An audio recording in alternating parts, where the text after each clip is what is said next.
Death in the universe is not silence, it is a crime scene. Right now, in the darkness of space, a star has died. But instead of vanishing, this corpse becomes denser, hotter, and more dangerous than it was in life. We call them white dwarfs. Gravity, like an expert killer, attempts to crush the body of the star into nothing, but the victim resists. It has built a solid defense out of quantum laws. It is a stalemate, a bomb under the table that is already ticking. In this film, we will find the detonator. In the next hour, we will take an impossible journey. We will start with scales the mind cannot grasp. We will descend into a hell of super high density, where a teaspoon of matter weighs more than the Eiffel Tower. We will analyze the mechanism of quantum immortality that holds up the sky, and we will find that fatal number, 1.4, a limit beyond which the laws of physics break down, and stability turns into a catastrophe capable of outshining an entire galaxy. But this is not just a story about physics. When the explosion happens, it leaves clues. The iron in your blood, the gold on your finger, the calcium in your bones. You yourself are the main evidence of this cosmic murder. Welcome to the story of stars that refuse to die. Let us take an impossible journey. Let us fly through millions of miles of void and hover right above the surface of this cosmic ghost. The first thing that catches the eye is a deceptive simplicity. From afar, a white dwarf looks like a normal dim star. But as you approach, you start to notice something strange. The scale is wrong. Our sun is a giant ball of superheated gas, so huge that you could fit more than 1 million Earth-sized planets inside it. But the object before us is different. If we placed it on a map of our solar system, it would not swallow the planets. It is barely larger than Earth. Imagine the entire mass of the sun. All those billions of tons of hydrogen and helium, crushed down, packed, and locked into a sphere with a diameter of only 8,000 miles. It is like trying to stuff a cruise liner into a soda bottle. We are used to thinking of stars as something ephemeral, gaseous, cloudy. We think that we could fly through them if we had a ship strong enough to survive the heat. But here, that rule does not work. The surface below us is not a cloud. It is solid. When a star dies and contracts, it changes its state of matter. It is no longer plasma. It is a crystal, a cooling, blue-glowing ocean of super-dense matter. Some astronomers believe that the cores of these stars eventually turn into giant diamonds, drifting in the silence of space. But do not let this beauty fool you. The density of this diamond is beyond human imagination. To understand how dense this matter is, let us perform a thought experiment. Take a standard SUV, 2.5 tons of steel, rubber, and glass. Now place it under a hydraulic press that possesses the power of gods. Crush it, break the frame, crumple the engine, force the metal molecules into each other. Crush it until the entire car becomes the size of a sugar cube. Now imagine an entire planet made of these cubes. If you by some miracle protected from the heat and radiation tried to step onto the surface of a white dwarf, your journey would end instantly. Here on Earth, gravity is a gentle hand that keeps us on the ground. There it is a vice that knows no mercy. The gravitational field on the surface of a white dwarf is 350,000 times stronger than Earth's. If your weight on Earth is 200 pounds, then the second you touch this star, your weight becomes 70 million pounds. That is the weight of an entire aircraft carrier. Focused into a single human figure, you would not just fall, you would be smeared. Your body would turn into a film a few atoms thick, instantly becoming part of this crystal armor. This is the place where intuition dies. We are looking at an object that takes up as much space as our home planet, but possesses the gravitational power of a star. It is a paradox. embodied in matter, and it is right here, in this realm of monstrous density and crushed matter, that the real magic begins, because according to all laws of classical physics, this object should continue to shrink. Gravity of this strength should not stop for anything. It should collapse the sphere into a black hole. But it stands. It holds on. Something inside it, some hidden force, digs its heels in and holds up the sky, refusing to let the star die completely. To see this force, we have to shrink. We have to become smaller than an atom. What we have just seen is the facade of the building. It is frightening. It is majestic, but it is only a facade. To understand why the star does not collapse into a black hole, we need to pass through this armor. We need to descend to a place where no telescope can look, into the quantum world. This is dangerous territory for your imagination. In the ocean of internet noise, deep, complex dives like this one are often lost. Algorithms prefer simple answers, but we are here for the difficult questions. Your like and sub send a clear signal. They help keep the focus on real science. It is your vote against the entropy of the news feed. Press the button so we can see more clearly. And now, let us forget about anomalies for a moment. Let us remember how the universe should work. Let us return to the comfort zone while we still can. For centuries, we gazed at the night sky with a sense of deep intellectual satisfaction. We thought we had figured out the universe's main trick. We thought we understood the rules of the game by which stars live and die. In our imagination, the life of any star, from a tiny red dwarf to giants like Betelgeuse, was a simple deal with the laws of thermodynamics. It was a story of balance. A story of an eternal war between two titanic forces pulling matter in different directions. To understand this war, we do not need supercomputers or observatories. It is enough to recall a child's birthday party and an ordinary balloon. Look at it. What gives it shape? Why does the thin-colored rubber not shrink, not collapse under the pressure of the atmosphere pressing on it from all sides? The answer is hidden inside the balloon. Billions of air molecules behave like a maddened crowd. They rush about at huge speed, chaotically hitting the inner walls of the rubber, bouncing off and pushing it outward. This kinetic energy, this chaos of motion, is what we call heat. The hotter the air, the faster the molecules fly. The harder they drum against the walls, and the more the balloon expands. Stars, like our sun, operate on exactly the same principle. They are giant balloons, only instead of rubber, they are compressed by their own monstrous gravity. Gravity wants only one thing: to compress all this substance into a single infinitely small point. It presses inward with a force that the human mind cannot imagine. But in the center of the star, a thermonuclear engine is running. It burns hydrogen, turning it into helium, and releases energy. This energy is heat. Heat makes the atoms inside the star go crazy, move faster, and push outward. Gravity presses inward, heat presses outward. The forces are equal. This is called hydrostatic equilibrium. It is a perfect draw that can last for billions of years.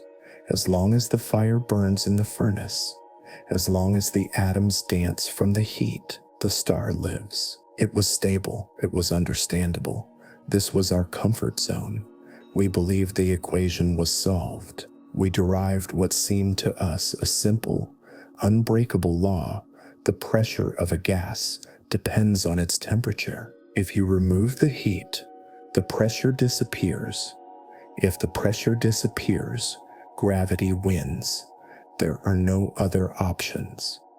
Imagine you took that same balloon and placed it in an industrial freezer. What will happen? The laws of physics here are relentless. The air inside will cool. The molecules will lose their energy. They will slow down, stop furiously hitting the walls.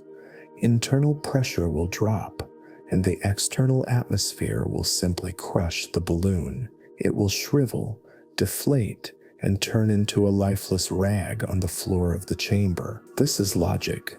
This is what we see in laboratories.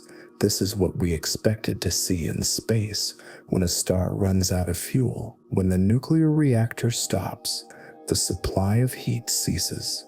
The star begins to cool. The balloon should deflate. Gravity, which has been waiting for this moment for millions of years, should instantly collapse the matter without meeting resistance. That is exactly what we thought, until astronomers pointed their telescopes into the darkness and discovered something that made them wipe their lenses and double-check their calculations. They saw a graveyard of stars.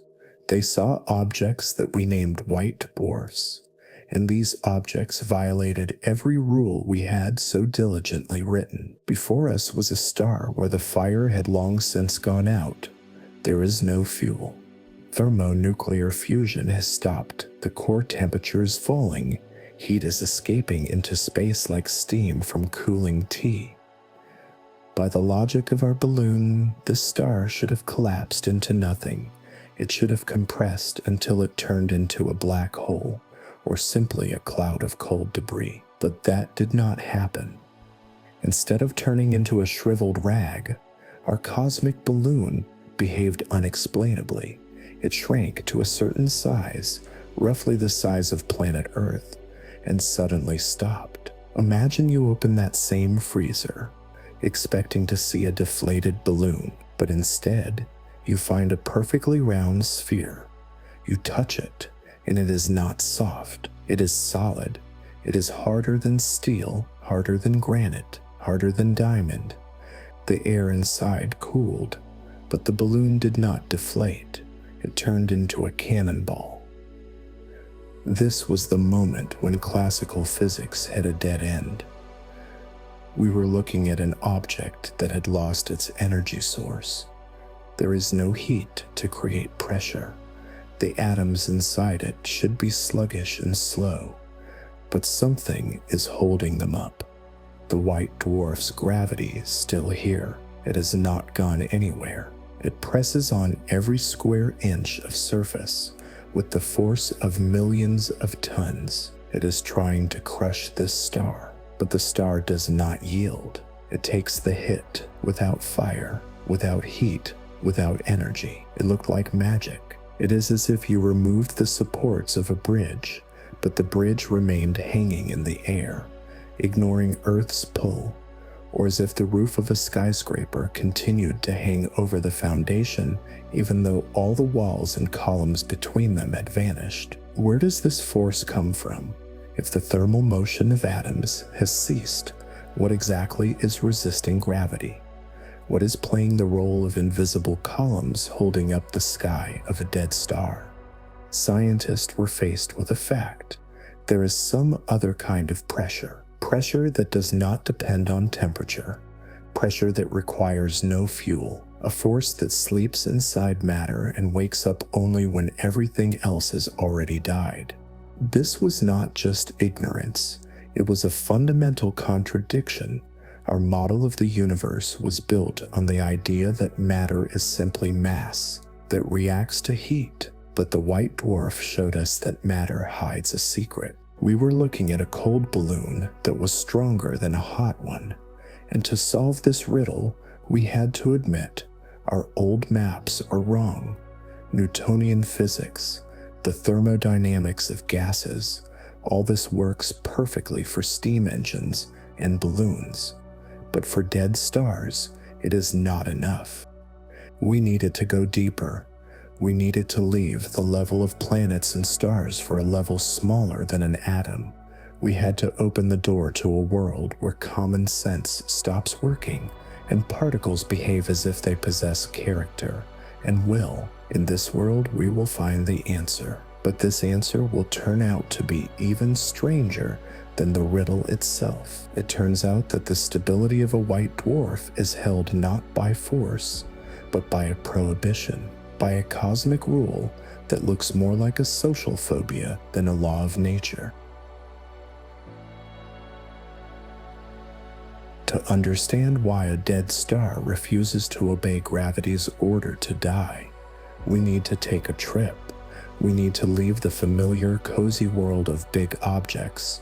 We must leave behind the world where a thrown stone falls down, where hot gas expands, and cold metal lies still. We must cross a border beyond which intuition becomes useless and common sense becomes a dangerous delusion. We are entering the territory of quantum mechanics, into this microscopic world that governs everything in existence, but lives by laws that look more like magic or madness than strict science. Here, in a realm smaller than an atom, the rules are not dictated by Sir Isaac Newton with his apple. Here, a group of radical physicists from the early 20th century rules the ball. Men who dared to look into the abyss and saw the abyss looking back. At the center of this revolution stood a man named Wolfgang Pauli.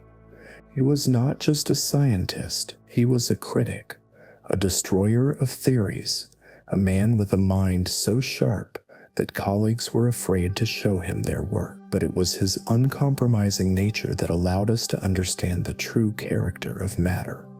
In 1925, when the world was just getting used to the idea that an atom is not a solid ball, Pauli formulated a principle that became the foundation of all modern chemistry, and, as we will find out, a lifeline for dying stars. He understood something profound about the nature of the elementary particles that our bodies and stars are woven from. He realized that electrons are not just tiny charged sparks. They are creatures with character, and the main trait of their character is an absolute pathological intolerance for neighbors. In science, this is called the Pauli exclusion principle. The dry formulation in the textbook reads, "Two fermions cannot occupy the same quantum state simultaneously." It sounds like a boring bureaucratic rule, but if you translate this from the language of mathematics to the language of reality, this rule turns into the strictest law in the universe. Imagine that electrons are radical introverts. Each of them has its own comfort zone, its own sacred territory in space and energy, and this introvert is ready to defend his solitude at any cost. In the ordinary world, in our macro reality, we are used to stacking things in a pile. You can pour a mountain of sand. You can compress air in a tank. You can herd a crowd of people into a subway car. Yes, they will be cramped, but they will fit. Matter seems pliable to us, but in the quantum world, this does not work. The electron says, "I am here, and as long as I am here, no one else in the entire universe can be exactly like me, in this same place." For a long time, this rule seemed like just a curious nuance, explaining why electrons in an atom do not fall onto the nucleus, but sit in their orbits. But when a star dies, this microscopic nuance becomes the only force capable of stopping the apocalypse. Let us return to our dying star. Remember how it lived. It was a giant thermonuclear cauldron. Atoms of hydrogen and helium rushed around in it at insane speeds because they were driven by heat in the millions of degrees. This was thermal motion. Atoms hit each other, demanded space because they were full of energy. It was a party where everyone is dancing and the crowd takes up a huge hall simply because everyone needs to wave their arms. But now the fuel is gone. The party is over. The music has died down. The lights are out. The star is cooling. By the logic of the ordinary world, the dancers should stop. They should wearily drop to the floor, press against each other, and freeze. Thermal pressure disappears. And at that moment, gravity, which has been waiting for its time for billions of years, starts to compress the walls of the hall. it moves them with monstrous speed. The ceiling falls. The floor rises. A huge hall, the size of 1,000,000 Earths, shrinks to the volume of one small planet. Imagine this crush. Imagine you are in an elevator designed for 4 people, but someone is trying to stuff the population of an entire city into it. Gravity knows no mercy. It presses, presses, and presses, trying to turn all this mass into a single point. In the classical world, this would end in catastrophe. Matter would be crushed. But here, the social phobia of electrons comes into play. When the walls move so close that the boundaries of the electron's personal space begin to intersect, something amazing happens. The electrons, these tiny introverts, panic. They have nowhere to run. Gravity presses from all sides. They have nowhere to hide. All neighboring cells are occupied by other electrons. And then, so as not to violate the Pauli ban, so as not to end up in the same state as a neighbor, the electron does the only thing left to it. It starts to move. But this is not thermal motion. This is not shivering from cold or heat. This is a quantum run in place. The electron begins to vibrate, to thrash about in its tiny cage with growing fury. It accelerates. Does gravity press harder?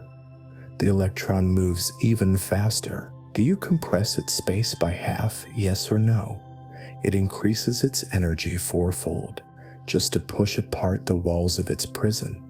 This movement generates a new kind of force. Physicists called it electron degeneracy pressure, a terrible, complex name for such a dramatic phenomenon. It really should have been called the pressure of quantum fear, or the force of absolute stubbornness. Look at this paradox. Before us is a dead star. It is cooling. With every 1,000,000 years, it becomes colder. The temperature drops almost to absolute zero. By all laws of logic, everything inside should freeze. But if we look inside, we will see a chaos that is impossible to imagine. In the icy darkness of the cooling core, trillions of electrons rush around at speeds close to the speed of light. They are hot, not from temperature. They are hot from crowding. It is like a crowd of people in an icy room, squeezed so tightly that they are forced to run on each other's heads just to exist. Their movement creates pressure that surpasses the pressure in the center of a living sun in its power. And it is this frantic panic dance of electrons that holds up the sky. Gravity, capable of crushing a planet into a pancake, hits this wall of quantum madness and stops. It cannot compress the electrons any harder, because to do so, it would have to violate a fundamental law of creation. It runs into the Pauli principle like a concrete wall. The star freezes. It is saved. It would seem this is a triumph. Matter has found a loophole in the laws of death. It has created a crutch, a quantum prop, that allows it to exist forever as a cooling but indestructible crystal. A white dwarf is a monument to the victory of quantum mechanics over gravity. Scientists of the 1930s looked at their equations and nodded. The picture of the world had become whole again. The anomaly was explained. Stars do not vanish. They simply move to a state of quantum retirement. It is stable. It is reliable. It is eternal. But they were wrong. In our desire to find peace and order, we missed one detail. We forgot to ask the most terrible question: does this mad dance have a speed limit? We assumed that electrons could accelerate infinitely, resisting any pressure. We thought this quantum armor was invulnerable, but nature prepared a trap for us. The stability of a white dwarf is not the solid foundation of a house. It is a tightrope walker balancing over an abyss, and this rope is stretched to the limit. It is enough to add just a little extra weight to the shoulders of this tightrope walker, enough to force the electrons to move just a fraction of a percent faster, and we will collide with a barrier that nothing in the universe can overcome. We will collide with the limit beyond which physics turns into a catastrophe, and to see this collapse, we need to perform an experiment that will overturn our understanding of how mass affects size. Intuition is our most loyal friend as long as we stay on Earth. It helps us survive. It whispers simple truths upon which our sanity rests. We have known the rules of the game since childhood. If you want to build a high wall, you add bricks and the wall gets higher. If you roll a snowball and add snow, it gets bigger. If you eat too much, you get wider. This is a basic law of existence that we are used to at a genetic level. More matter means more space. Mass and volume are allies. They always grow together. It seems so obvious that it never even occurs to anyone to question it. Therefore, when astrophysicists of the 1930s began to ask questions about the nature of white dwarfs, they started with a seemingly simple thought experiment. They looked at these glowing crystals and asked a question that seemed harmless. And what happens if we start feeding this corpse? Imagine a scenario that plays out in space millions of times. Our white dwarf has a neighbor, a normal, living, hot star. They circle each other in a deadly dance, and at some point, the gravity of the white dwarf begins to behave like an insatiable vampire. It begins to strip the upper layers of atmosphere from its living neighbor. Streams of superheated hydrogen tear away from the living star and fall onto the surface of the dead one, ton after ton, billion tons after billion tons. The white dwarf gains weight. It becomes heavier. Our earthly common sense immediately screams at us. The star must get bigger. After all, we are adding building material. We are piling new layers of matter on top of the old ones. Any child will tell you that if you pour sand onto a pile, the pile will get higher. It is logical that the diameter of our stellar ball must increase. It must swell, become more majestic. But when the equations were solved, when the physics of the quantum world was superimposed on the physics of gravity, the result forced scientists to check if they had lost their minds.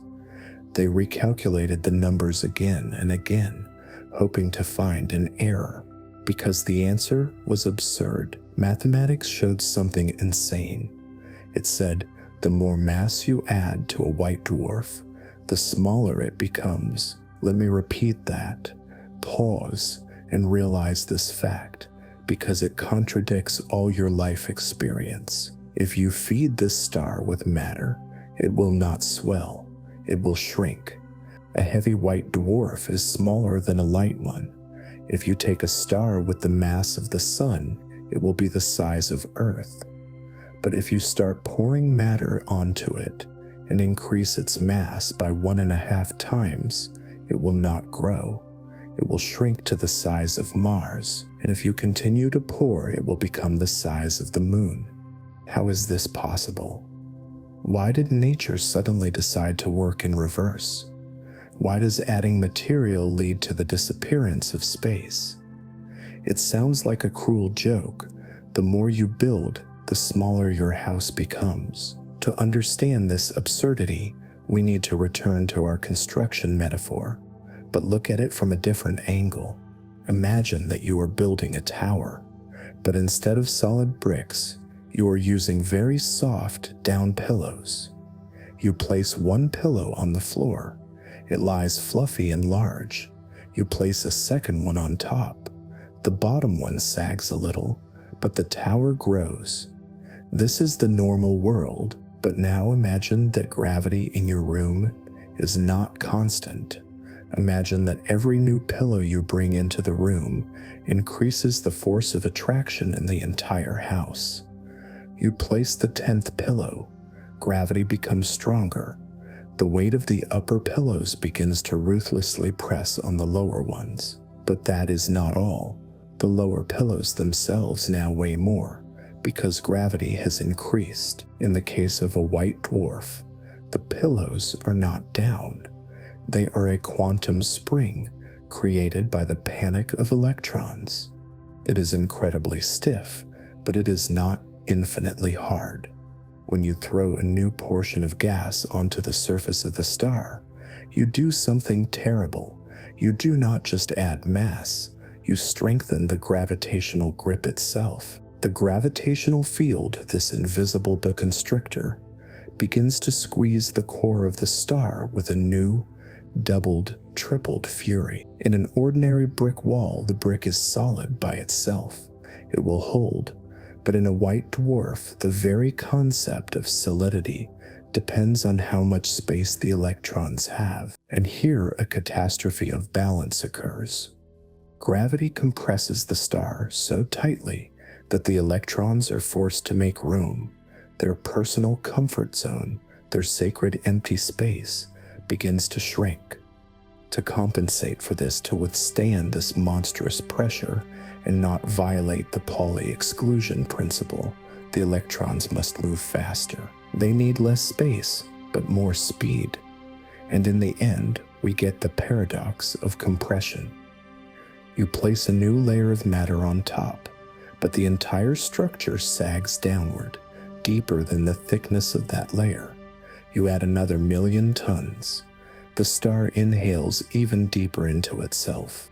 It is like building a skyscraper on a planet of cursed physics. Every new floor you erect on the roof presses the entire building into the ground so deeply that the roof ends completely lower than it was before construction began. You build up, but the building goes down. It becomes heavier, it becomes denser, but it vanishes before your eyes. For astrophysicists, this discovery was not just a curious fact. It was an alarm bell, a siren wailing in the silence of offices. In this paradox lay an existential threat, a threat to the very idea of eternity. Think about this. If a star shrinks when mass is added, it means the density inside it grows not linearly, but exponentially. Matter is packed tighter and tighter, and if the density grows, it means the electrons in their quantum panic have to move faster and faster. They accelerate to thousands of kilometers per second, then to tens of thousands, then to hundreds of thousands, simply to hold back the walls that are falling on them. But we know that in the universe, there is one absolute tyrannical law, a law that cannot be violated, cannot be bypassed, and cannot be negotiated with. It is the speed limit on the cosmic highway. The speed of light. Einstein told us clearly, nothing possessing mass can move faster than light, even panicking electrons inside a dying star. This meant that our perfectly stable star, our eternal diamond, is actually sitting on a time bomb. What happens when we add so much mass that gravity demands the impossible from the electrons? What happens when, to support the weight of the star, they have to accelerate faster than light? They have nowhere left to accelerate. They run out of speedometer. The needle hits the red zone. The quantum magic that held the star for millions of years suddenly exhausts its resource. At that moment, we realize that a white dwarf is not a granite monument. It is a reservoir that has a clear capacity limit. It can take a lot, but it cannot take everything. And when the last drop overflows this cup, we are not just talking about the destruction of a single star. We are talking about an event of such power that it is capable of tearing the very fabric of space. We have reached the line. We have felt the edge of the map beyond which known physics ends. And to see what lies beyond this edge, we need to find one specific number, a number that separates life from death, a number that kills stars, a number found by a young Indian physicist on a ship sailing to England. The history of science is often written in huge, echoing laboratories filled with complex equipment and dozens of staff. But sometimes the most dangerous ideas capable of shattering the established picture of the world, are born in complete silence and solitude. In 1930, long before we saw the first X-rays of dying stars, a 19-year-old boy from India boarded a steamship bound for England. His name was Subramanian Chandrasekhar. He was sailing to study at Cambridge the holy of holies of world astrophysics. In his suitcase lay books, and in his head fresh, not yet cooled ideas of the new quantum mechanics. He had plenty of free time. The journey from Madras to Southampton took weeks, and while the ocean waves beat against the side of the ship, the young student sat in a deck chair, looked at the stars, and did what he did best. He calculated. At that time, the astronomical elite, led by the great Sir Arthur Eddington, lived in a comfortable and safe world. They believed that all stars, regardless of their size, end their lives in the same way. They thought that when the fuel runs out, the star simply shrinks, turns into a white dwarf, and slowly, peacefully cools, like an ember in a fireplace. It was a comforting thought. The universe strives for peace. Nature makes no sudden movements. But our young physicist, sitting on the deck of the steamship, decided to test this hypothesis for strength. He took the formulas describing the behavior of that same electron gas we talked about, and added a new ingredient to them: Einstein's theory of relativity. He asked a question that no one before him had dared to ask seriously. What happens inside a white dwarf when electrons, fleeing from gravity, begin to move at speeds close to the speed of light? He wrote equation after equation in his notebook, and suddenly mathematics ceased to be just ink on paper. It turned into a verdict. Chandrasekhar saw that there is a rigid barrier, a mathematical dead end.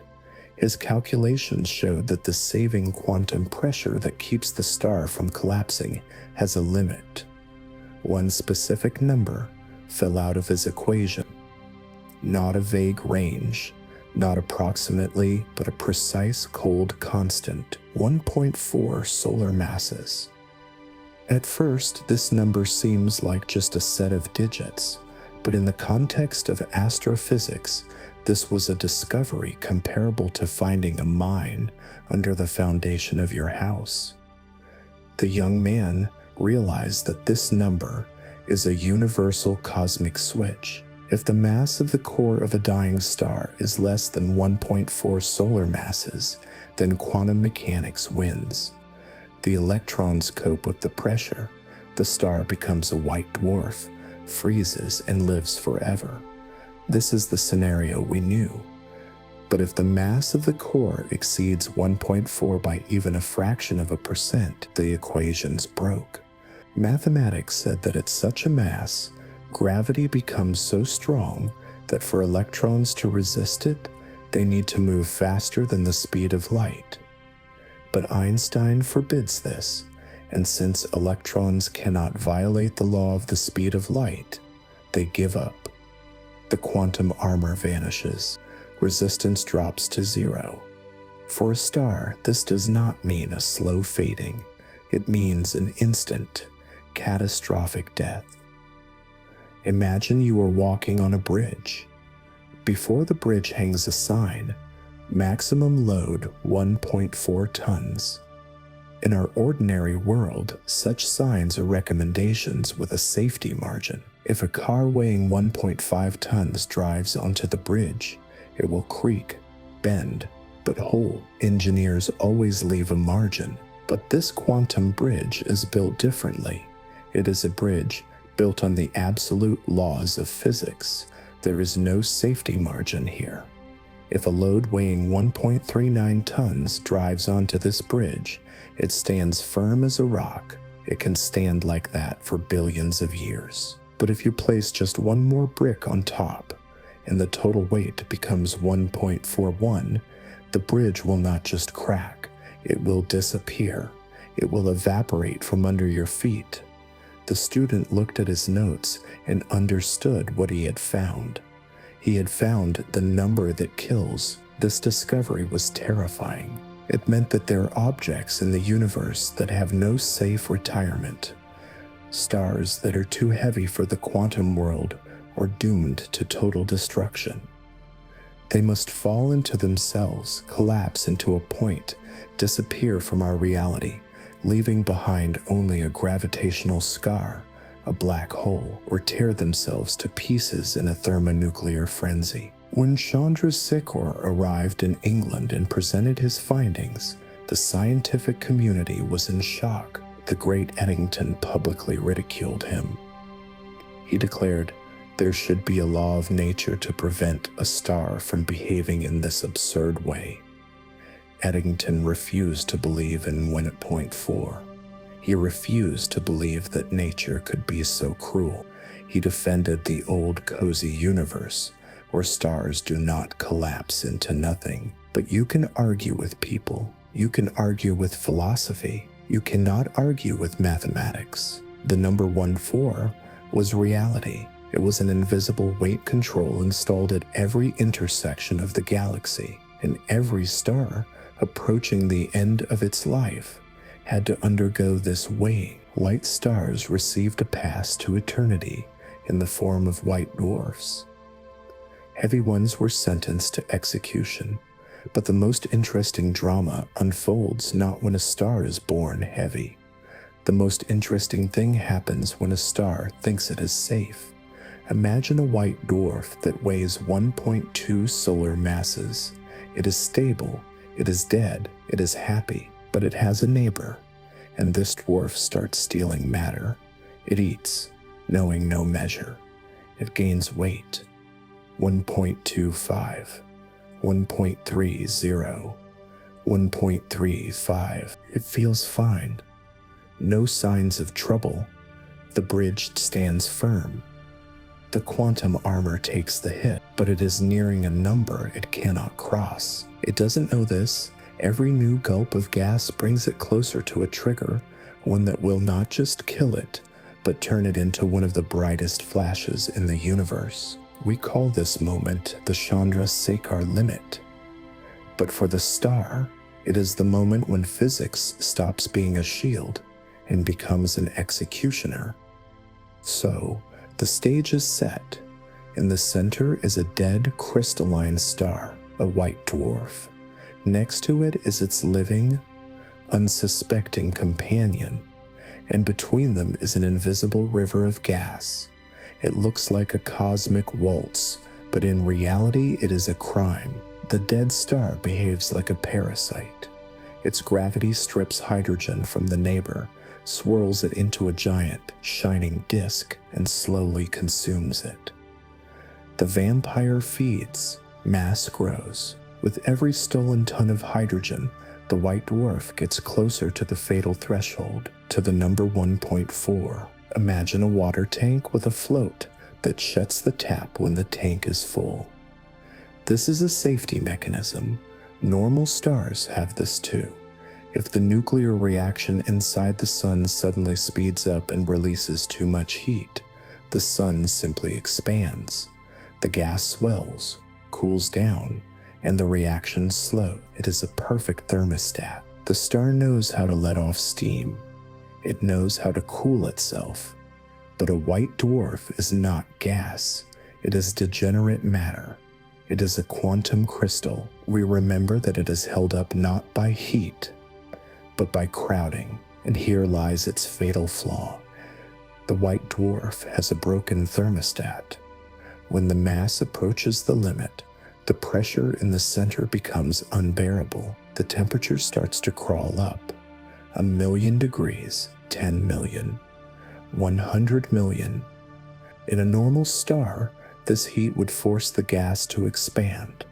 The star would become bigger, the density would drop, and everything would return to normal. But the white dwarf is locked inside its quantum armor. It cannot expand. It is too rigid. It has forgotten how to react to heat. And then, at some moment, the temperature in the core reaches a critical point, the temperature of carbon burning, the very carbon that makes up the skeleton of the dead star. Ignition occurs. The first spark of a thermonuclear reaction flashes. In a normal world, this would be the start of a new stage of life, but here it is the beginning of the end. Since the star does not expand, it cannot dump the excess heat. The heat from the first spark goes nowhere. It stays right there, in the core. This raises the temperature even higher. And the higher temperature makes the nuclear reaction go even faster. It is a vicious circle, a positive feedback loop. Imagine you are in a room packed with gunpowder. You light a match. If the room is huge and open, the gunpowder will flare, but the energy will dissipate. But a white dwarf is not an open room. It is a steel safe, packed to the brim with dynamite, with the door welded shut. You light a match inside the safe. Pressure and temperature jump instantly, but the walls have nowhere to go. What happens next, astrophysicists call carbon detonation, but the word detonation is too weak to describe this horror. It is not burning. The star does not burn. It explodes entirely. All at once, the fire spreads inside the star at supersonic speeds. The flame front tears through the dense core in a fraction of a second. In this brief moment, thermonuclear processing of a scale hard to grasp takes place. Imagine a sphere the size of Earth, made entirely of nuclear fuel, and every particle of this sphere detonates simultaneously. The energy released in this single second is equal to the energy our sun produces in its entire 10 billion years of life. Imagine the entire life of the sun compressed into 1 second of fury. The quantum armor that held back gravity for millions of years is blown to dust. Gravity, which tried to crush the star, turns out to be powerless before the might of the explosion. The star is torn apart from the inside. This is not a collapse. No black hole remains here. No neutron star remains here. Nothing remains here. The white dwarf destroys itself completely. It turns into an expanding cloud of plasma, glowing brighter than a galaxy of billions of normal stars. If you looked at our Milky Way galaxy from the outside at that moment, you would see a point suddenly light up on its edge, capable of challenging the brightness of the galactic core itself. We call this a Type Ia Supernova, but the most amazing thing about this catastrophe is not its power. The most amazing thing is its precision. Remember the number 1.4, the Chandrasekhar Limit? Precisely because the explosion always happens at the same mass, exactly at the moment the star crosses the threshold of 1.4 solar masses. Every such explosion is absolutely identical to another. It is like factory stamping. Imagine you are buying light bulbs in a store. You take a box labeled 60 watts. You screw one bulb in at home, another in the garage, a third on the street. They shine with different brightness to your eye only because they are at different distances, but you know that in reality their power is the same. They are standard. Type Ia Supernova are the standard candles of the universe.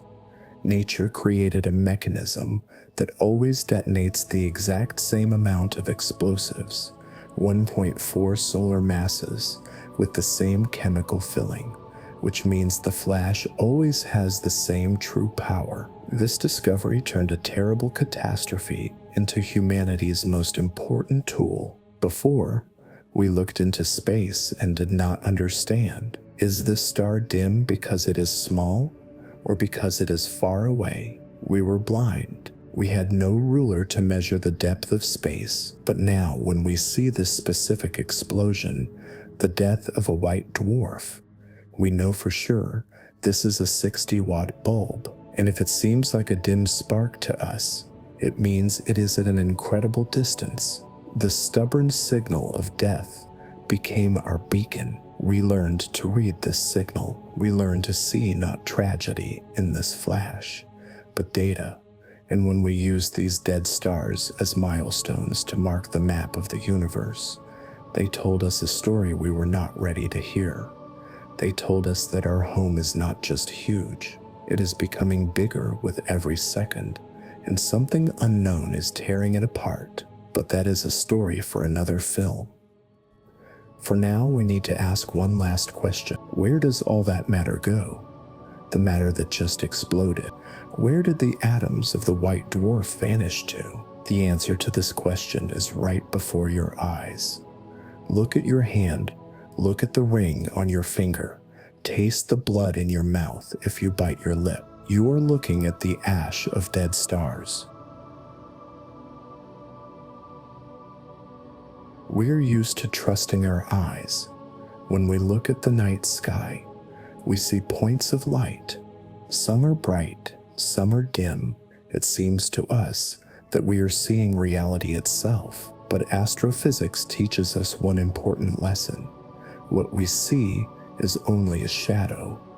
The real drama, the real mechanism of the universe is always hidden deep beneath the surface, in a place where not a single ray of light can penetrate.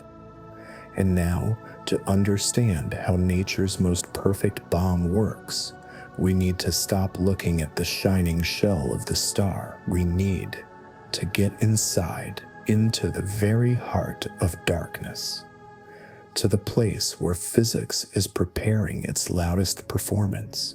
Let us return to our white dwarf. It was greedily consuming the matter of its neighbor. It was growing. It was approaching the fatal line. From the outside, it looks calm. It is the same dim bluish sear. If you flew past on a spaceship a few hours before the explosion, you would notice nothing suspicious. No alarm sirens, no change in color. The star keeps its secret until the very last millisecond. But inside, in the deep dungeon of the nuclear structure, a breakdown of a fundamental safety mechanism is occurring. To understand this breakdown, let us remember how an ordinary pot of boiling water works, or even better, an old steam boiler. When you heat water in a boiler, the steam pressure rises. If the pressure becomes too high, the boiler has a safety valve. The steam pushes the valve, goes out, the pressure drops, and the boiler does not explode. Living stars work exactly the same way. They are perfect self-regulating machines. If it suddenly becomes too hot in the center of the sun, the gas does what any gas does when heated. It expands. The star inflates slightly, like a chest inhaling. When the gas expands, it cools down. The reaction slows. The danger has passed. This is a built-in cosmic thermostat. Expansion is the safety valve that has saved stars from self-destruction for billions of years. But a white dwarf is not gas, and it is not ordinary matter. It is, as we remember, a quantum crystal, compressed to impossibility, and it has one fatal property that distinguishes it from everything else in the universe. Its pressure does not depend on temperature. Think about that. It sounds like a violation of common sense, but it is a fact.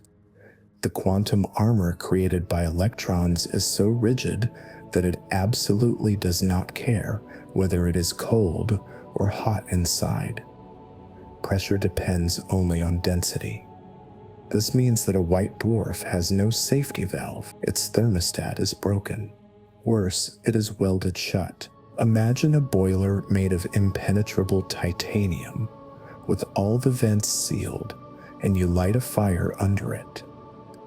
When the temperature in the core of the white dwarf starts to creep up due to the growing mass, the star does not expand. It does not inhale to cool down. It remains just as hard, dense, and compact. Heat accumulates. It has nowhere to go. The temperature rises, and in nuclear physics, temperature is the gas pedal. The hotter the environment, the faster the nuclear reactions go. Now watch closely, because here begins the death spiral. Rising temperature accelerates nuclear burning. Accelerated burning releases even more heat. In a normal star, this heat would force it to expand and cool. But the white dwarf does not expand. It simply accepts this heat and becomes even hotter. This, in turn, forces the reaction to go even faster. This is called thermal runaway. It is like a car where the gas pedal is tied to the speedometer. The faster you go, the harder the pedal is pressed. It is impossible to stop. Thousands of years before the explosion, boiling begins in the center of the star. Carbon, which was the ash of a dead star, begins to smolder. Convective bubbles appear, similar to bubbles in boiling lava, only here it is plasma heated to hundreds of millions of degrees. These bubbles rise from the core to the surface.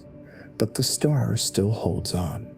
It still looks calm. The quantum armor creaks, but does not yield.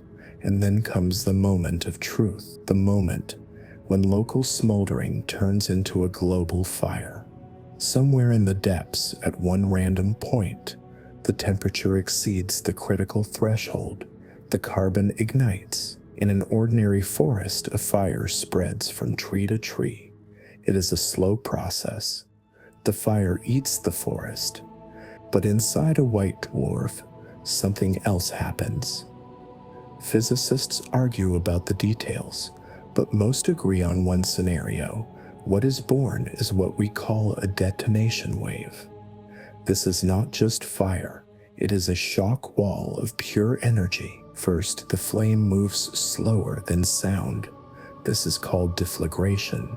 It is like a fuse burning inside a stick of dynamite. The star begins to seethe. Chaos grows inside. Turbulence mixes the layers, heating everything around, and suddenly a transition occurs. A click. Subsonic burning turns into supersonic detonation. Imagine a tsunami of nuclear fire, a wall of flame moving faster than the speed of sound in this incredibly dense medium. It sweeps through the star in 1, maybe 2 seconds. Try to grasp this scale of time. 1 second, tick. And this time the reaction wave covers a distance equal to the diameter of the Earth. And everywhere it passes, it leaves behind not ash, but pure energy. Carbon and oxygen atoms merge, turning into nickel, iron, cobalt. The entire star, this entire giant diamond, the size of a planet, turns into a single thermonuclear warhead. Now that comparison is not strong enough. A warhead is a device that destroys something around it. Here, the device itself is the fuel. The explosion does not happen somewhere inside. The very space of the star explodes, every particle of it. In 1 second, energy equal to 10 to the power of 44 joules is released. The human brain does not know how to work with such numbers. They simply slip past consciousness without leaving a trace. So let us try to imagine it differently. Imagine our sun. It is incredibly bright. It burns millions of tons of hydrogen every second, and it has been doing this for almost 5 billion years. Now, if you collect all the energy that the sun has released since the birth of the dinosaurs, since the appearance of the first bacteria, since the moment of its own birth, and add to that all the energy it will release in the next 5 billion years, until its death, all this energy, the energy of an entire stellar life, 10 billion years long, is released in a white dwarf in 1 second. It is a flash of such violent force that it literally tears the very structure of the star apart. Gravity, which for millions of years tried to crush this object, finds itself swept away like a sandcastle by a tsunami. The star does not just explode, it is unbound. The gravitational bonds holding the matter together are destroyed. There is no remnant. When a massive star explodes, a different type of supernova, it often leaves behind a monument, a neutron star or a black hole. Something remains, a skeleton, ruins, but a Type Ia supernova leaves nothing, absolutely nothing. The white dwarf that was here a second ago completely dissipates into space. It turns into an expanding cloud of superheated gas, enriched with heavy metals. It becomes a ghost, a cloud of smoke flying through the galaxy at 12,000 miles per second. And what of the neighbor? That very innocent companion from whom our vampire stole matter. It survives, but it is a trauma from which it will never recover. The shock wave strips away its atmosphere. It is thrown aside like a bowling pin hit by a ball. Astronomers sometimes find such stars, runaway stars, that rush through space at abnormally high speeds. They are widows, surviving witnesses to a murder and suicide of cosmic scale. But the most striking thing about this catastrophe is how we humans learn to use this chaos. We look at this explosion, at this total destruction of a world, and instead of horror, we feel gratitude, because this bomb always has the same power. Nature, in its cruel elegance, created a standard. Since the explosion always happens exactly at the moment that critical mark is reached, 1.4 solar masses, the amount of fuel is always the same, which means the brightness of the flash is always the same. It seems like an accident, a gift of fate. Imagine you are lost in an endless, dark forest. You do not know where the end is or where the beginning is, and suddenly you realize that all the fireflies in this forest have exactly the same brightness, no more, no less. This changes everything. If you see a bright firefly, it is close. If you see a dim one, it is far away. You can say exactly how far by measuring its light. Type Ia Supernovae became our standard fireflies, our beacons in the dark. And when in the 1990s, astronomers began to use these beacons to draw a map of the universe, they expected to see a spacious but understandable house.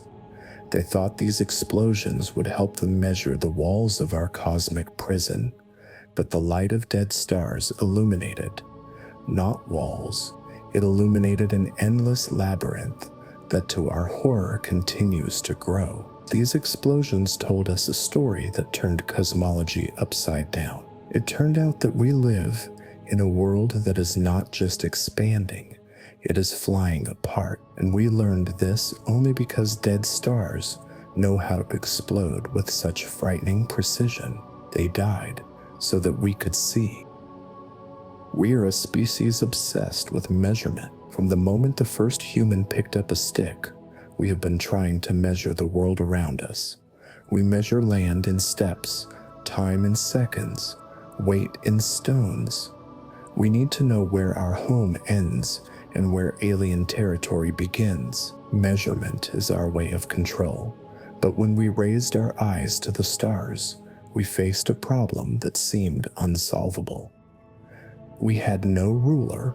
In space, there are no landmarks. No mile markers. When you look at a star in the night sky, you do not know the main thing. Is it bright because it is close? Or is it bright because it is huge, like a searchlight that located at the other end of the universe? For centuries, astronomers were like sailors in a fog. We saw lights, but did not know if it was a lighthouse 2 miles away or a flashlight 2 steps away. We were trapped in a two-dimensional picture, unable to sense the depth of the abyss into which we were looking. We needed a standard. We needed an object that always, in any point of the universe, shines with absolutely the same power. And nature, in its infinite cruel irony, gave us such an object. It gave it to us not through birth, but through death. The explosion of a white dwarf. Type Ia Supernova. Recall the mechanism we just analyzed. These stars do not explode by chance. They explode only when they reach a strictly defined weight, that very critical mark. This means that in every such explosion, an absolutely identical amount of explosives is involved. This turned a cosmic catastrophe into a perfect tool. Imagine you were standing in a huge dark forest. Night. You see neither trees nor paths. The darkness is absolute, and suddenly you see a light. If you do not know what kind of fire it is, you are helpless. It could be a bonfire a kilometer away, or it could be a match someone is holding right in front of your face. You cannot estimate the distance, but now imagine that you know for sure. This light is a standard 60-watt electric bulb. You know this for certain. Now everything changes. The physics of light is simple. Brightness falls with distance. If the bulb looks bright to you, it is close. If it looks like a dim, barely noticeable spark, it is very far away. By measuring how dim the light seems, you can calculate the distance to it with mathematical precision. Type Ia Supernovae became our 60-watt bulbs. In the 1990s, two groups of astronomers decided to use these beacons of death for the most ambitious task in the history of science. They decided to measure the fate of the universe. We knew the universe was expanding. Edwin Hubble proved this back in the early 20th century. Galaxies are flying apart from each other after the Big Bang, but we were sure we knew how it would end. The logic was ironclad. Gravity is a force of attraction. All matter in the universe pulls towards each other. Therefore, gravity must work as a brake. It must slow down the scattering of galaxies. Imagine you threw a ball up. It flies into the sky. Expansion, but Earth's gravity pulls it back. The ball slows down, freezes, and falls back into your hands. Scientists wanted to find out how fast the universe is breaking. They began searching for distant supernovae. Their plan was simple: find explosions of white dwarfs at the edge of the visible world, measure their brightness, and understand how fast they are moving away from us. They expected to see that the expansion is slowing down. They expected to see signs that gravity is winning, pulling space back into a single fist. They looked into telescopes, collecting the light of dead stars that had been flying to us for billions of years. They built graphs, they calibrated instruments, and then they received the data, and this data did not just surprise them, it scared them. The supernovae were too dim. At first, the astronomers thought they had made a mistake. Maybe the telescope was dirty. Maybe cosmic dust obscured the light. They checked again and again, but the bulbs kept saying the same thing. We are farther than you think. We are much, much farther. This could mean only one thing. The universe is not breaking. The ball thrown up is not slowing down. It is accelerating. It flies into the sky faster and faster, ignoring Earth's gravity. Galaxies are not just flying apart. Someone or something is pressing on the gas pedal. This discovery, made thanks to the death of white dwarfs, shattered our picture of the world. We realized that 70% of the universe consists of energy about which we know absolutely nothing. We named it dark energy, simply to give a name to our ignorance. We thought we lived in a house with solid walls that are slowly closing in. But it turned out we are standing in the center of an explosion that will never end. Dead stars, these cosmic suicides, illuminated the true scale of the labyrinth in which we live. We looked at their light and thought we were studying them, but in reality, they helped us understand where we are. They showed us that space itself is not emptiness. It is a dynamic, living, aggressive medium that stretches, carrying us away from each other into cold loneliness. Without white dwarfs, without this property of theirs to explode strictly on schedule, we would still be living in the illusion of a stable universe. We would still be sailors in a fog, not knowing that the ocean beneath us has no bottom. But this story has one more, final turn, a turn that transports us from the cold depths of space right here, into this room. We talked about the death of stars. We talked about the expansion of the universe, but we did not answer the simplest, most childish question. If a star explodes and disappears, what remains? Where does the matter go? After all, according to the laws of physics, nothing disappears without a trace. That giant crystal of carbon and oxygen, which a second ago was a white dwarf, has now turned into a cloud of superheated vapor. But this is not just vapor, it is an alchemical cauldron. At the moment of explosion, in these insane fractions of a second, when the temperature jumps to billions of degrees, a miracle of creation occurs. Carbon atoms collide, merge, break, and reassemble. In this nuclear furnace, elements are born that could never appear in a calm star: iron, nickel, cobalt, silicon, sulfur, calcium. The blast wave scatters these treasures throughout the galaxy. It sows the void with seeds of matter.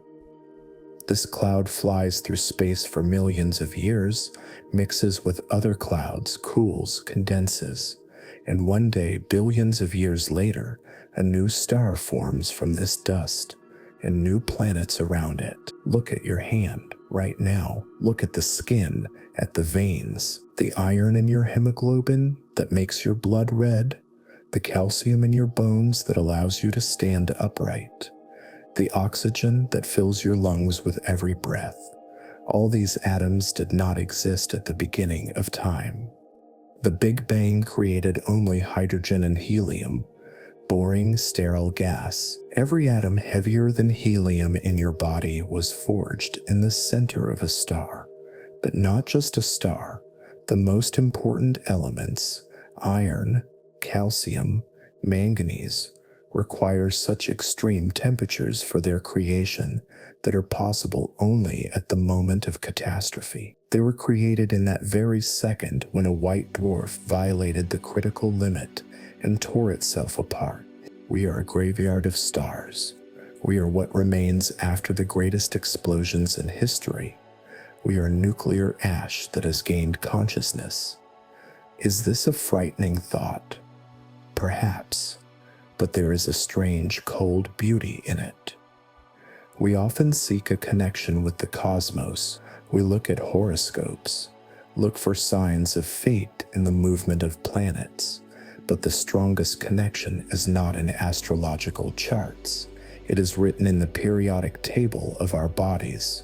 The death of a star in one part of the galaxy is a necessary condition for the birth of life in another. For you to take a breath, a star had to die. For you to put a gold ring on your finger, 2 dead stars had to collide. It is a cycle that ties destruction and creation into a single knot. White dwarfs are not just cosmic zombies, they are great donors. They accumulate matter, they compress it, they store it for millions of years to give everything away in one moment, to explode to fill the universe with metal, stone, and life. And now that we know their story, when we understand the mechanism of their quantum armor and the reason for their inevitable demise, only one question remains. If the death of stars is the engine of life, than what awaits the universe itself at the end of time, when the last star burns out and the expansion we discovered thanks to supernovae drags the galaxy so far apart that the sky becomes black forever. They will remain the White Dwarfs. When all the bright, living stars burn out, when the nebulae dissipate, the universe will be populated by trillions of these cooling crystals, the last keepers of the memory of light. They will drift in eternal darkness, slowly, very slowly, giving their last warmth to the void.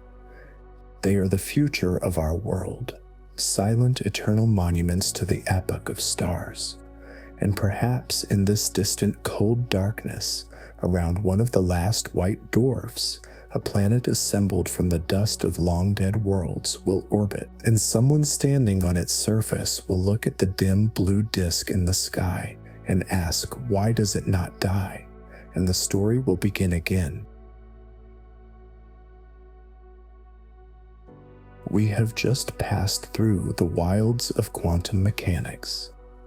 We have witnessed explosions that tear the very fabric of space. It was a long and difficult journey. Let us be honest. Most people click away the moment they hear the words thermodynamics or quantum mechanics, but you are still here. It means you are one of the few who are not afraid of depth. You look for a signal where others hear only noise.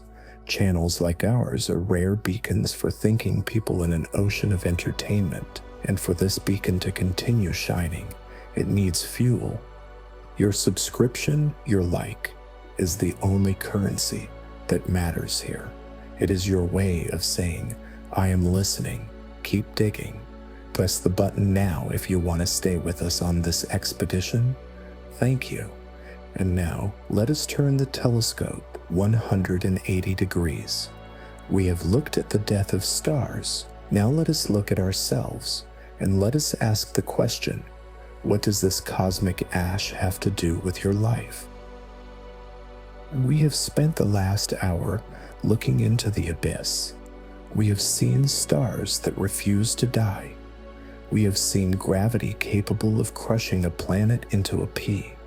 We have seen explosions so powerful they illuminate the edge of the universe. It is easy to feel small against this scale. It is easy to feel like a viewer in a cinema, watching a movie about an alien, cold and hostile reality. It seems to us that space is there, and we are here.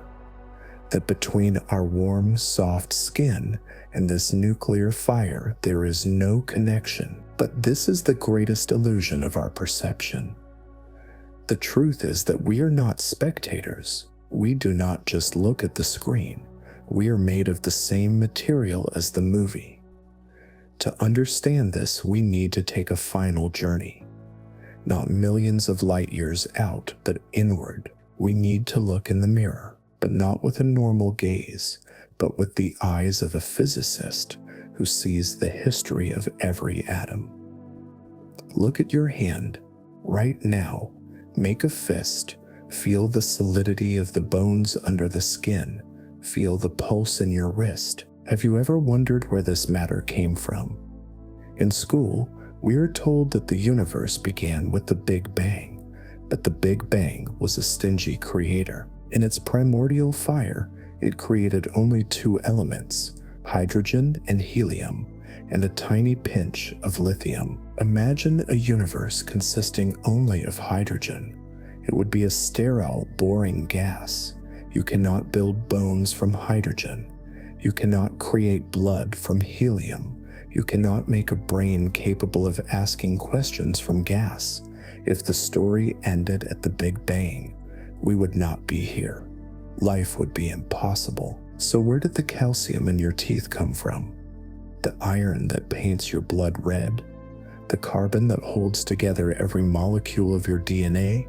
The oxygen that fills your lungs right now while you are listening to these words? The answer is frightening in its grandeur. Absolutely every atom in your body heavier than hydrogen was forged in the center of a star, but not just any star. An ordinary star, like our sun, can create carbon and nitrogen. It works like a slow oven, but it does not have enough heat, enough fury to create the heavy elements without which we cannot live: iron. It is the most important metal for our biology.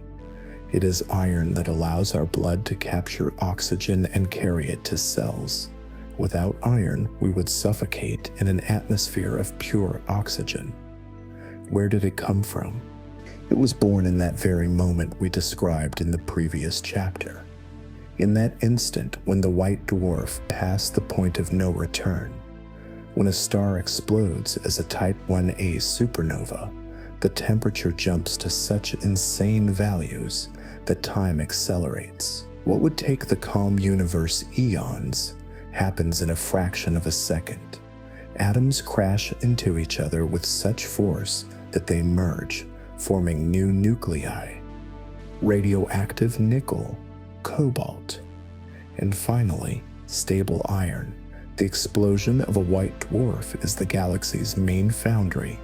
About half of all the iron that now flows in your veins, about half the iron in the steel beams of New York or Tokyo skyscrapers, about half the iron in the core of our Earth, which creates the magnetic field and protects us from radiation. All this was created in a single second of a distant star's death. Think about this. The atoms that now allow you to live were part of the quantum armor of a dead star billions of years ago. They were compressed into a crystal. They survived the collapse. They survived the explosion that tore their homeland apart. They were thrown into the void at a speed of 20,000 kilometers per second. They flew through the cold darkness for millions of years. They mixed with clouds of gas. They became part of the nebula from which the sun was born. They became part of the Earth, and now, 13 billion years later, these atoms have come together to become you. We're used to considering catastrophes as something bad. Explosion is death. Chaos is the enemy. But physics tells us a different story. If stars did not die, we would not be born. If white dwarfs did not break the rules and explode, the universe would remain a dark attic filled with hydrogen. When you look at a photograph of a supernova remnant, at that beautiful, multicolored cloud of gas that looks like a cosmic flower, you are not looking at a distant landscape. You are looking at a family album. It is a photograph of your ancestors. Not biological ancestors, but atomic ones. You see silicon there that makes up the stones under your feet. You see sulfur there, which your hair needs. You see magnesium, phosphorus, sodium. It is a mirror. We often seek the meaning of our existence. We ask, who are we? Where did we come from? Religions offer their answers. Philosophers offer theirs. But astrophysics gives the most tangible answer. We are nuclear ash. We are what remains when the greatest storm subsides.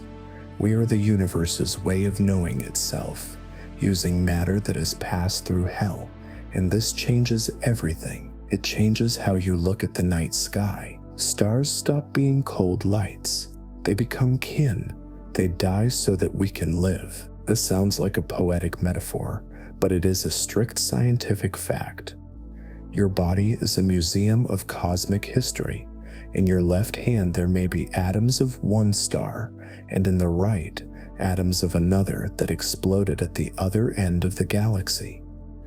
We do not just live in the universe lives in us. We are the universe, having taken human form for a brief moment. And now, when we understand our intimate connection with these cosmic catastrophes, we need to take the last step. We need to shift the focus from the past to the present. We need to understand why this chaos is not a system error, but its main condition. Why is order born only from destruction? Why is stability a dead end, and explosion a door to the future? If we accept the fact that we are made of stardust, we inevitably face the next, even more disturbing question, a question that touches upon the very architecture of our world. Why is the universe built exactly this way? We are used to thinking of order and chaos as irreconcilable enemies. In our lives, order is good, order is health, it is stability, it is safety. Chaos is bad. Chaos is disease, war, destruction. We spend our entire lives trying to build islands of order and protect them from entropy. But when we look at the history of white dwarfs, we see something directly opposite. We see that on the scale of the cosmos, order is death, and chaos is the only way to birth. Look at a stable white dwarf that does not explode. It is perfect. Its structure is ordered. Carbon atoms are lined up in a flawless crystal lattice. It is eternal. It is calm, and it is absolutely sterile. Nothing happens in this perfect crystal prison. There is no evolution. There is no movement. Life will never be born there. If the universe strove for order, it would be filled only with such dead, cold stones. It would be a graveyard universe, perfectly cleaned, eternal and silent. For the possibility of something new to appear, for a planet, for an ocean, for a bacterium, for you, this order must be destroyed. The crystal must be broken. A supernova explosion is the highest form of chaos. It is an event that destroys structure, tears bonds, turns harmony into a cacophony of energy. But it is this chaos that is the father of a higher level of order.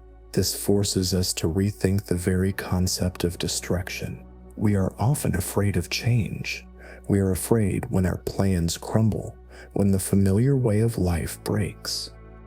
We perceive a crisis as a tragedy, but the physics of stars teaches us a crisis is not an error in the system.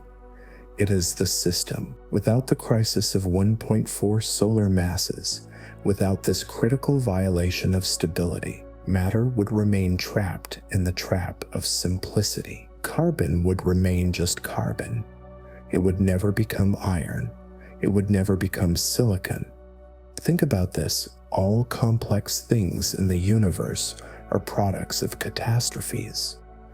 The moon we look at night was born from a monstrous collision of Earth with another planet. Saturn's rings are destroyed moons. The water we drink was brought by icy comets bombing the young Earth, and we ourselves. We are children of an explosion. This shifts our focus of perceiving reality. We stop seeing the universe as a clockwork mechanism that someone wound up, and it ticks evenly and calmly. No, the universe is a storm. It is an endless series of creative destructions. This understanding gives us a strange comfort. When we look into space, we see violence. We see colliding galaxies, black holes devouring each other, exploding stars. Before, this might have been frightening. It looked like a war of all against all. But now we know this is not a war. It is construction. Every explosion is mixing concrete for a new foundation. Every shockwave is the hand of a sculptor cutting off the excess. White dwarfs, these small stubborn stars, play the role of the main victims in this construction. They accumulate energy for millions of years only to give it all away in 1 second. Is there a design in this? Science does not operate with such concepts. But science sees the result, and the result is this. Matter strives for complexity, and complexity is impossible without sacrifice. A white dwarf dies so that a nebula can be born. A nebula compresses so that a star can be born. A star burns to create elements. Elements combine to create life. We stand at the peak of this pyramid of destruction. Under our feet is the ash of trillions of worlds that had to disappear so that we could exist. This places a responsibility on us. If we are the only part of the universe that can realize this process, then we are not accidental passengers. We are the eyes through which chaos looks at its creations. We are the memory of this world. An iron atom in your blood does not remember how it was born in nuclear flame, but you can know it. You can remember it for it. And this brings us back to the beginning of our path. We started with the idea that death is the enemy. We feared zombie stars, but now we see in them not monsters but ancestors. The circle has closed. Life and death in space are not two different rooms. They are the same rotating drum. But if this cycle is eternal, if destruction always leads to creation, does this mean that the universe itself has an end? Or is it also like a white dwarf, waiting for its critical moment to be reborn into something else? We are approaching the finale of our story, and there, beyond the last turn, not a period awaits us, an ellipsis awaits us, because even when all the stars go out, even when all white dwarfs explode or cool down, turning into black crystals, time will continue its course. What will remain in this eternal darkness? And is there hope for reason in a world where there is no more light? Let us look into this distant future, into the last chapter of the book of Genesis. Everything that has a beginning has an end. This is a law we have learned well. We see flowers fade. We see people age. We see empires crumble. But when we look at the stars, it seems to us that this law does not apply to them.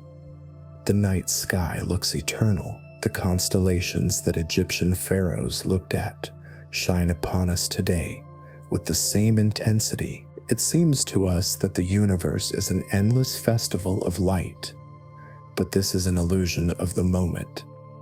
You and I live in a unique, golden time.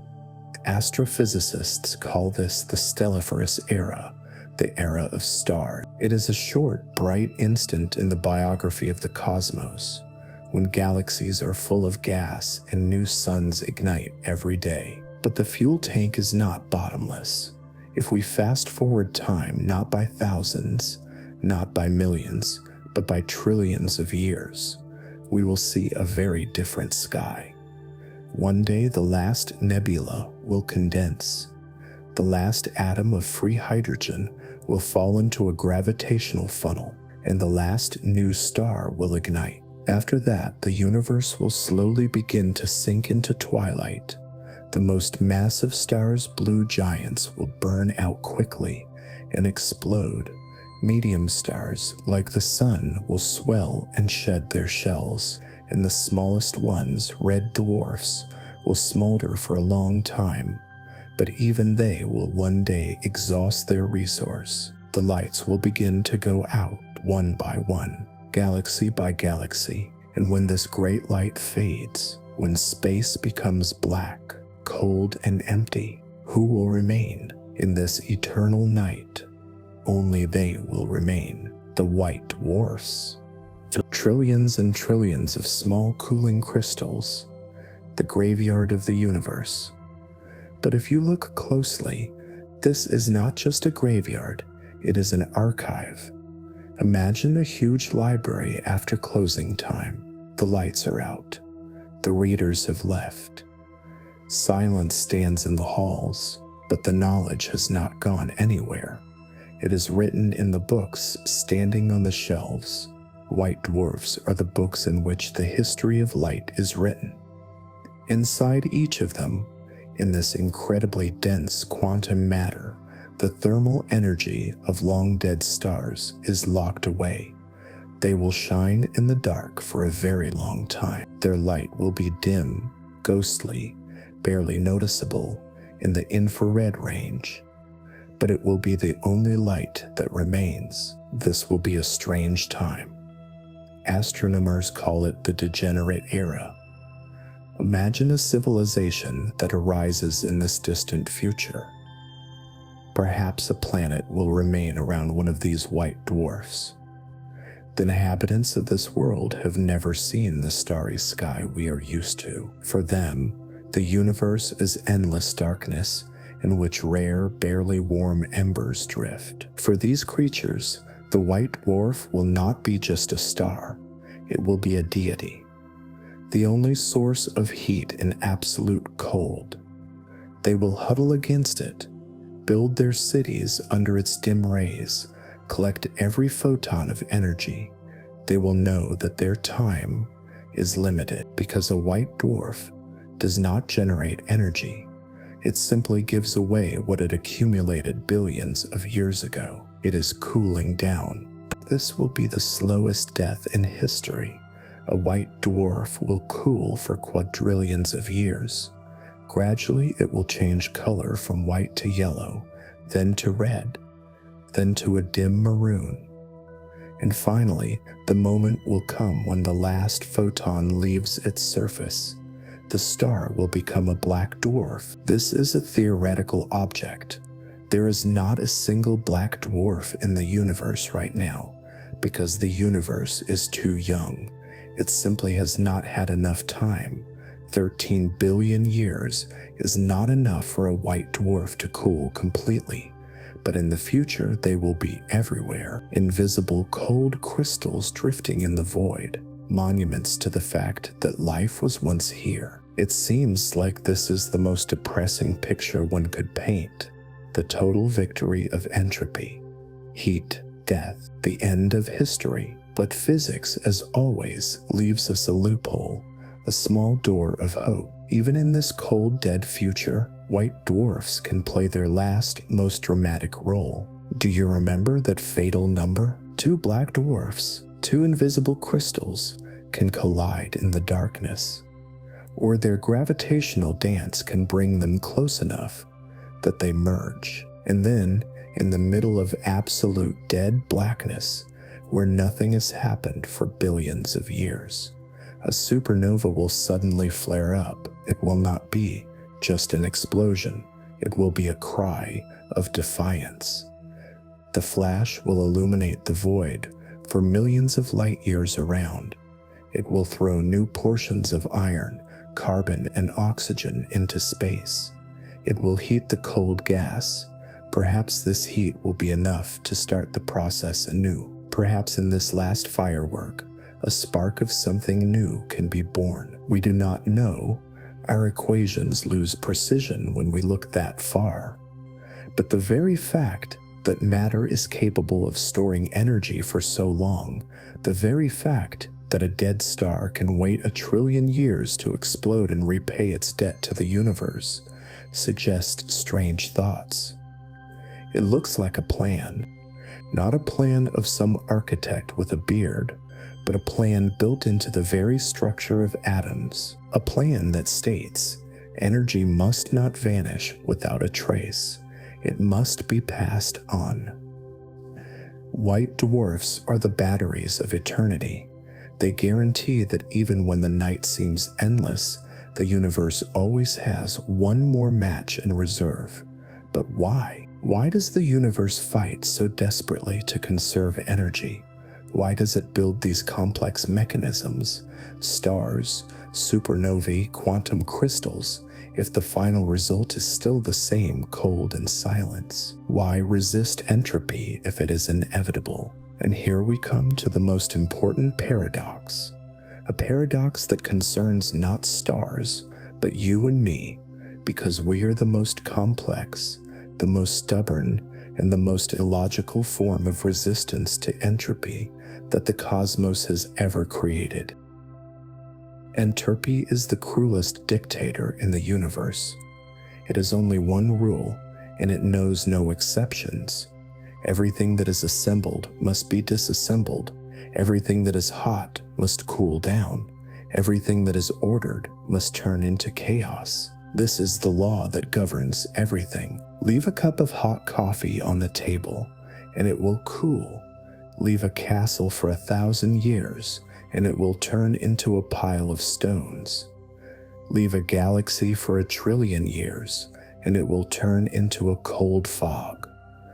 The universe seems obsessed with the idea of rest. It strives for a state where nothing happens, where there is no tension, no temperature difference, no structure. Physicists call this heat, deaths. It is a state of absolute equilibrium and absolute boredom. But if the goal of the universe is peace and chaos, then our existence is a glaring error.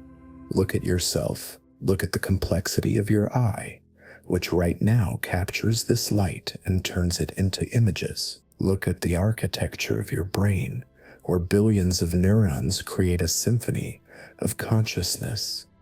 Look at our cities, at our machines, at our symphonies and rockets. We are concentrated order. We take the chaos of the environment, food, water, air, and turn it into the complex structure of our body. We take scattered stones and build cathedrals. We take random sounds and write music. Every second of our life, we swim against the current of the river of time. Entropy tries to take us apart, but we resist. We repair our cells. We pass on our genes.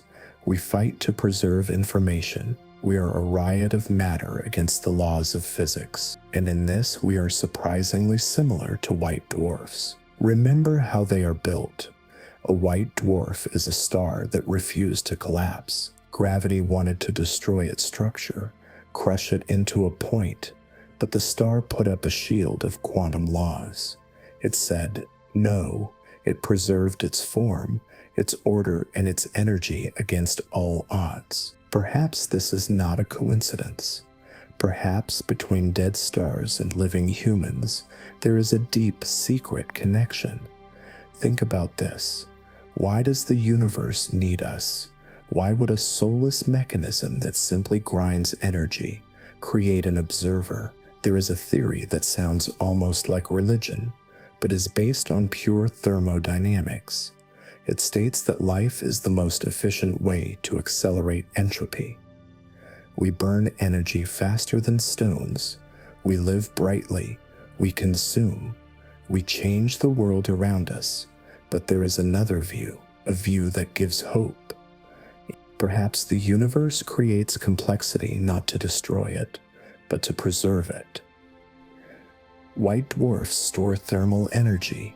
They are batteries of light. We sentient beings store something more valuable. We store information.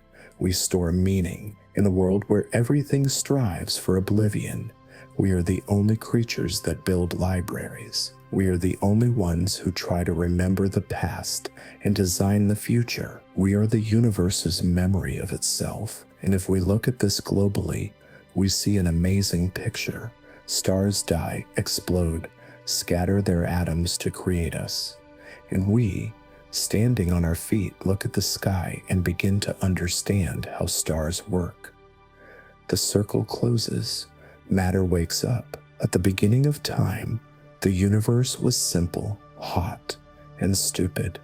At the end of time, it will be cold, dark, and empty. But somewhere in the middle, in this brief golden age, a miracle happens.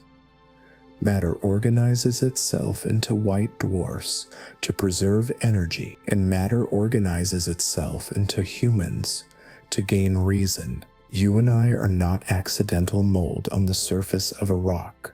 We are the universe's way of defying its own death. And now, as we stand on the threshold of the degenerate era, when we know that one day all the lights will go out, we have one last question, a question that science cannot yet answer, but which we are obliged to ask. If white dwarfs keep heat for trillions of years, and if life always finds a way to adapt, Maybe the end of the world is not the end of the story. Imagine that distant civilization living by the last warm stone in the endless night. They will have something we do not have. They will have time, quadrillions of years of history, knowledge accumulated over eons, technologies that we cannot even imagine. Maybe it is they, the children of eternal darkness, who are destined to find a way out. Maybe reason is not just a flash in the night. Maybe reason is a tool that the universe created to solve the problem of entropy. We look at a white dwarf and see the corpse of a star, but perhaps it is not a corpse. Perhaps it is a seed waiting for the right gardener. And if this is so, then you and I, people of the 21st century, are just the beginning. We are the first clumsy attempts of matter to realize its power. We are those who have just learned to light a fire, standing in the middle of a huge, dark forest. We do not know what awaits us around the bend. We do not know if reason can survive the death of the last star. But we know one thing: as long as we are here, as long as we breathe, as long as we ask questions, the universe is not dead. It thinks, it feels, it dreams. And perhaps it is in this ability to dream that the secret of immortality lies, which we seek among the stars. Look at the night sky tonight. Find the dimmest point and wink at it, because it is your past and quite possibly your only hope for the future.